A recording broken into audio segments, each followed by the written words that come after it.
relief camp लेबा नुपा अमा लेखिद्रे कंगलीपाक की मेरा पाउसी मणिपुर दा थोकलिबा कांगलुप अनि के लान असिना मरम ओइदुना हौजिक नंबोल पुलिस स्टेशन की मनुंग चन्ना उलौ साजोली कायदा हांगबा प्री फैब्रिकेटेड हाउस ता चंगजेफाम लौदुना लेरिबा मियोय अमा लाइकनबा नंगदना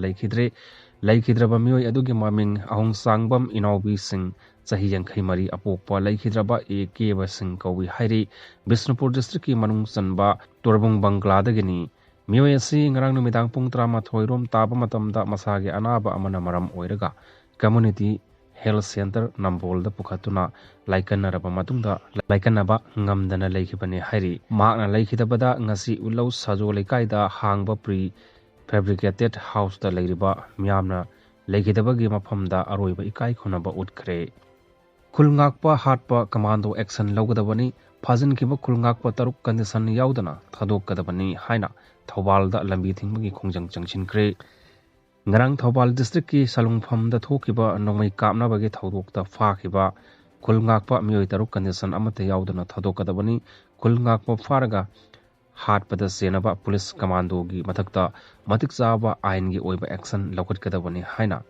ngasi ayuk angan mada miyamna thobal da national highway 102 imphal mori lambi thingduna akkan ba khongjang changchin kre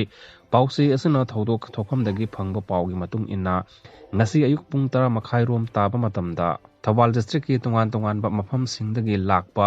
masing yamlaba maira paibi imaibel singna thobal mela ground community hall da punduna leikhi tungdam ya maduna national highway lambi da thoraktuna lambi thingmagi akkan ba khongjang changchin khiba hauki ngarang thodok aduga mari leina na sem khiba JS na manipur lengakta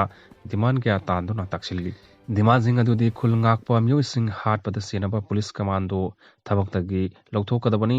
police na fa khiba khulngakpa myo taruk pung kun mari gi manungda condition amata yaudana thadokadabani haina taksilli loinana JC na diman sing phangdriba phawba leikhidraba khulngakpagi thawai yaudraba haksang lawsi loi haiki amoromda waithau camsify hauka mamangdasu thawal khonaugi club 19 gi apunba lup ama oiriba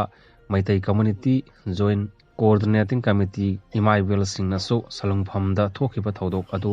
yauna khulngakpa singbu phaba punmagi thabak jatharakpabu yaningdaba phongdoktuna ngarang numidangda thawal babu bazar da kholau kaya lauduna khongjang changchinki khongjang aduda saruk yakhibi maira paibi amana phongdurukpada manipur kanana ba yamna kanna